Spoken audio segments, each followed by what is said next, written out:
I stopped counting the days when the tallies started disagreeing with each other. I'd been scratching them into the wallpaper near where I slept, or where I thought I slept. Because sleep here, it's not really sleep. It's more like the buzzing gets quieter for a while, and then louder again. And at some point, you realize you're standing up instead of lying down, and you don't remember the transition. I'd scratch a line when I woke. 1 line per day. Simple system. Except the walls move. The rooms rearrange when you're not looking, and sometimes when you are. And the tally marks I'd carved into the yellow wallpaper near a stained section of carpet that I'd been using as a landmark would be gone the next time I found that section of carpet. Or the carpet stain would be in a different room entirely, and the tally marks above it would read a number that I didn't recognize. 17 once. I'd counted 11 days. But the wall, it said 17. After that, I stopped counting. Time doesn't work here.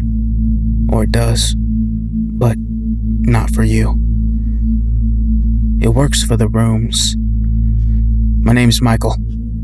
I don't say my last name anymore because the last time I said it out loud, the buzzing changed pitch for about half a second, like something was listening. And I decided I didn't want to give this place any more of me that it already had. I'm in level 0.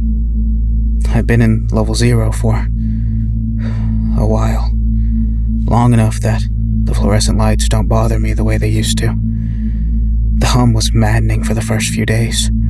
A flat, droning buzz that sat right behind your eyes, like a headache that hadn't committed yet. It never stops, never changes volume, never flickers in a pattern you can predict, even though the lights themselves flicker constantly. You'd think you'd adapt, and you do, in a way. Not because the sound gets quieter, because you get quieter. The parts of you that used to react to things, the parts that flinched and complained and wanted silence, those parts go to sleep for a while. What's left is just the walking part, the part that puts one foot on the damp carpet and then another, and doesn't ask why. The carpet's always damp. That was one of the first things I noticed. Not wet, damp.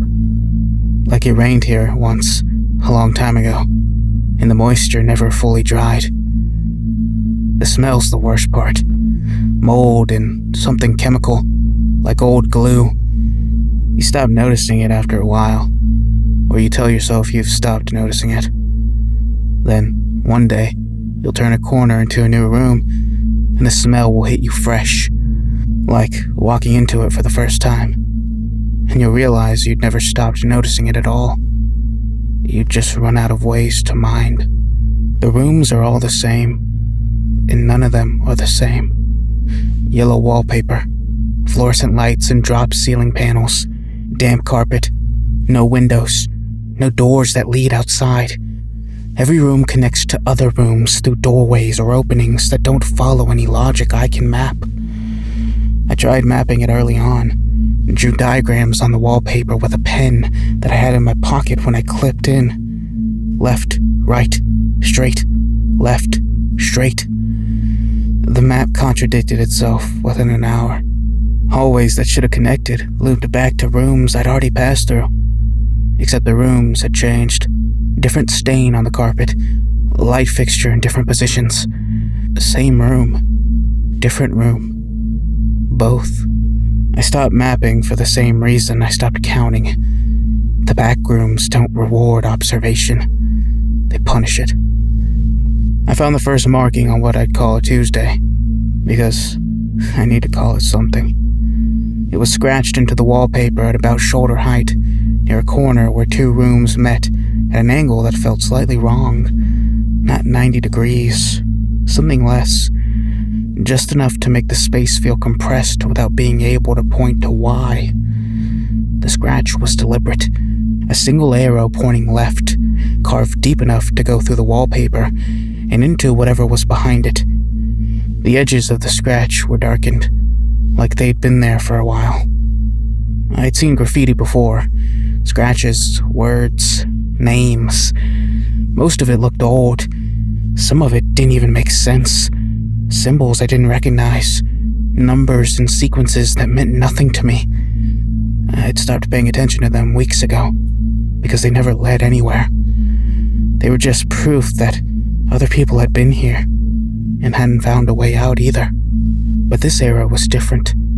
It was clean, sharp, made by someone who was being careful. And when I followed it around the corner, there was another one. Same depth, same height, same hand, pointing forward. I stood there for a long time. The buzzing hummed. The light above me flickered twice, then held. The carpet squished faintly under my weight when I shifted my feet. I followed the arrow. The markings appeared every 3 or 4 rooms, always at shoulder height, always the same careful scratch.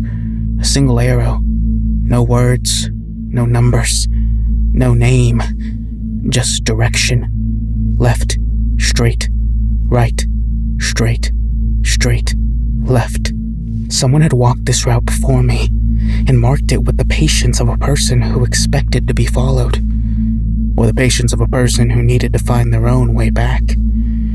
I followed the trail for what felt like hours. The rooms didn't change character. Same yellow wallpaper, same buzzing, same damp carpet. But there were small differences that accumulated the deeper I went. The lights flickered less frequently. The carpets felt drier underfoot, stiffer, like it was older. The wallpaper, in places, had started to peel at the seams, curling away from the wall in brittle yellow scrolls that crumbled when I touched them. And it was quieter, not silent. The buzzing was still there, but thinner, like the frequency was being stretched, pulled taut over a larger space, struggling to fill the same volume of sound into rooms that were subtly bigger than the ones I'd come from. I started noticing other signs of the person who'd left the arrows. A scuff mark on the baseboard where they'd stumbled or rested, a faint handprint on the wallpaper, pressed flat, like they leaned against the wall to catch their breath. In one room, near the floor, I found a word scratched small and careful into the baseboard. Further. Not an instruction, a record. They'd been marking their own progress, telling themselves they were still going further, still moving in a different direction that mattered. I kept following. The rooms started to change around what I'll call the 6th hour. Not dramatically, not all at once. The ceilings got higher, inch by inch, room by room, so gradually that I didn't notice it until I looked up and realized the fluorescent panels were a foot farther away than they should have been. Then 2 feet. Then high enough that the light they cast didn't quite reach the floor properly. The carpet dimmed, fell into a yellowish half-shadow, and the room felt less like a room and more like the bottom of something. The walls spread too. The rooms widened. The doors between them got bigger, then bigger, until they weren't doorways at all, but gaps. Open spaces where one room bled into the next, without any frame or threshold to mark the boundary. The wallpaper was the same. The carpet was the same. But the scale was wrong. These rooms were too large for level 0. Too open. The cramped, suffocating geometry of the yellow halls was stretching, unfolding, making space for something it hadn't made space for before. The arrows kept coming, one every 3 rooms, still at shoulder height, which meant the person who'd carved them had stood where I was standing and looked at the same impossible dimensions and kept walking anyway. I don't know why that scared me more than the rooms themselves. The buzzing was barely audible now, a thin, high whine at the edge of hearing, like a mosquito in another room. The silence it left behind wasn't peaceful.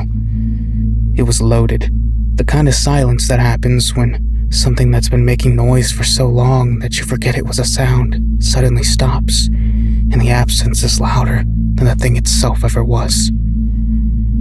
I found another word scratched into the baseboard. Close. The last arrow pointed through an opening that was 12 feet wide and had no wall on the other side. I stepped through it, and the room ended, and the space began. I don't have a better word for it other than cavern, even though it wasn't a rock. It was wallpaper, yellow wallpaper, stretching upward in vast curved sheets, ascending into a darkness so high above me that the fluorescent lights, still there, still flickering, still spaced in their ceiling panels, looked like distant stars.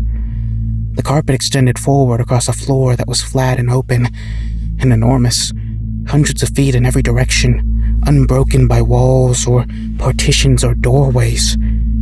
Just open space, yellow and buzzing faintly, and impossible. This shouldn't exist in Level 0. Level 0's hallways, rooms, corridors that turn and fold and repeat. Not this. Not a space big enough to feel wind in, except there was no wind, just the displaced air of my own movement echoing back at me off walls that were too far away to see. And at the center, maybe 200 feet from where I stood, there was the structure. Someone had built something here. It was made of wallpaper, sheets of it, peeled from the walls and layered and folded and stacked into a shape that looked, from a distance, like a shelter, or a nest, or a shrine. It stood maybe 7 feet tall and 10 feet across, a rough dome of yellowed paper and carpet scraps and pieces of dropped ceiling tile, assembled with a care that bordered on devotion. I could see the seams where the builder had overlapped the sheets, could see where they used strips of carpet as binding. This wasn't hasty. This wasn't survival construction. This was someone who had been here for a very long time and had decided to stay. I walked toward it. My footsteps sounded wrong in the open space.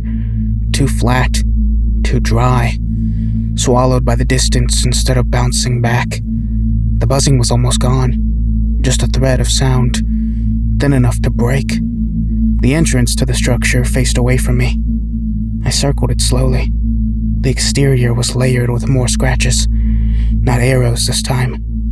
Tallies. Hundreds of them. Thousands, maybe. Grouped in sets of 5, covering every reachable surface of the dome in dense, overlapping rows. I tried to count a section and gave up at 300. The tallies went higher than I could ever reach, which meant the builder had climbed the structure to keep counting. They'd kept recording days long past the point where the number meant anything. I found the entrance, a gap in the layered wallpaper, just wide enough to step through. Inside, the structure was hollow, dim. The fluorescent light from above filtered through the paper walls in a weak, golden wash that made everything look like a photograph left in the sun too long. There was a sleeping area, a pile of carpet scraps pressed flat.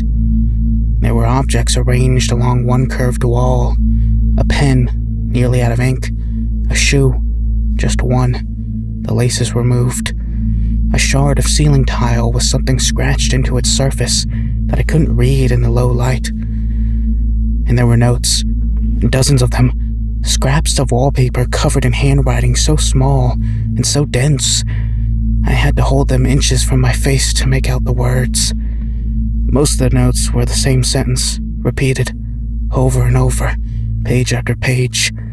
The same 6 words in handwriting that got steadier the more times it was written, like the person was using the repetition to hold themselves together. I have been here before. I put the note down. I picked up another. Same sentence. Another. Same sentence. I went through a dozen of them, and they were all the same. And the handwriting was the same. And the pen was the same. And I was holding the notes with my hands that were shaking. And I didn't understand why my body was afraid before my mind was. And then I looked at the pen on the floor. It was my pen. Not a pen like mine. My pen. The same ballpoint I'd had in my pocket when I clipped in. The same teeth marks on the cap from a nervous habit I'd had since college. The same ink color. I reached into my pocket, and my pen was still there. And it was the same pen. There were two of them. And there shouldn't have been two of them. I picked up the shoe. It was my shoe. My size. My brand. Same wear pattern on the sole.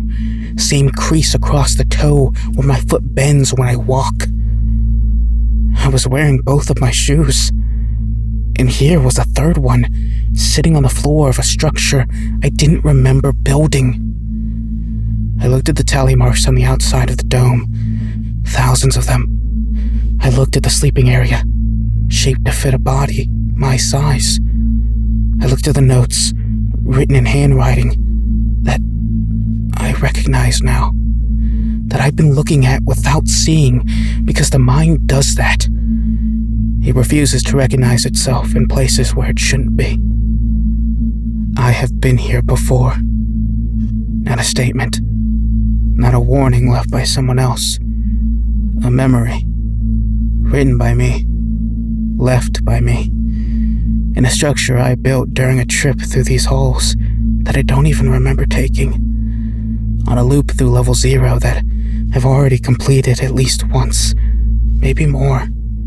Maybe dozens of times, following arrows I've carved into the wallpaper and then forgot, walking a circle so large that it felt like a straight line, arriving at a place I'd already arrived at, and thinking it was new, because the Backrooms let me think that, because forgetting is part of the loop.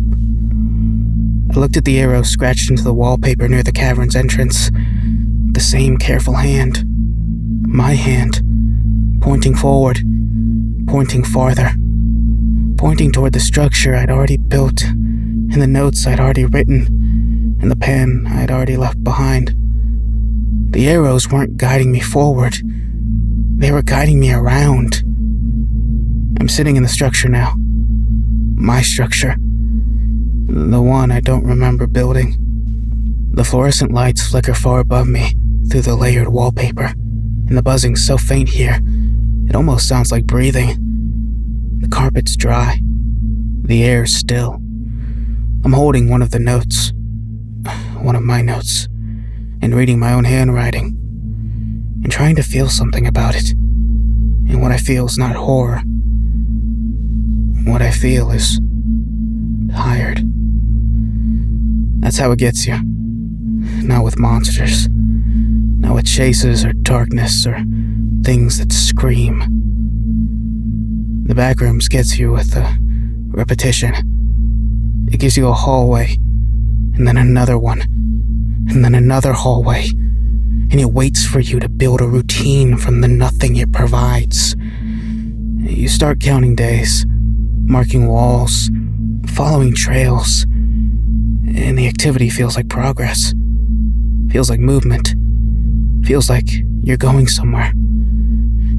And the going somewhere is what keeps you sane long enough to keep walking. And then one day you find your own footprints, and you realize the sanity was the trap. The forward motion was the circle.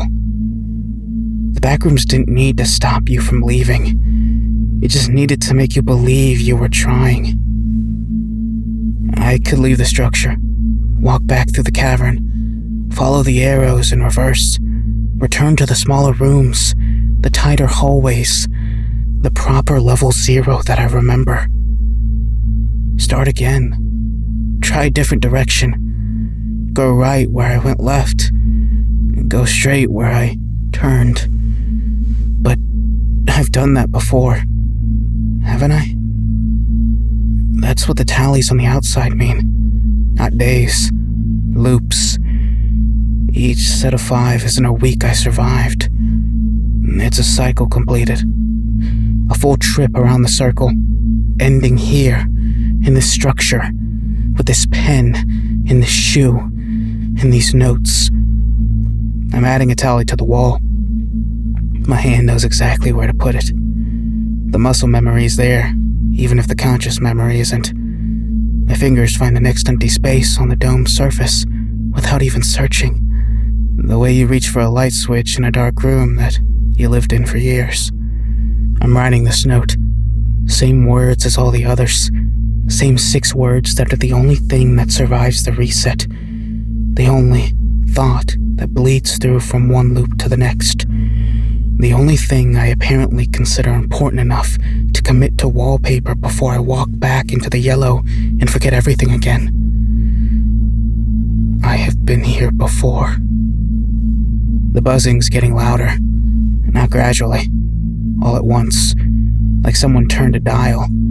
The lights in the cavern are brightening. The carpet feels damp again under my feet, and the chemical smell is back. And I can feel the rooms outside contracting, tightening, pulling back into the maze geometry of level 0 proper.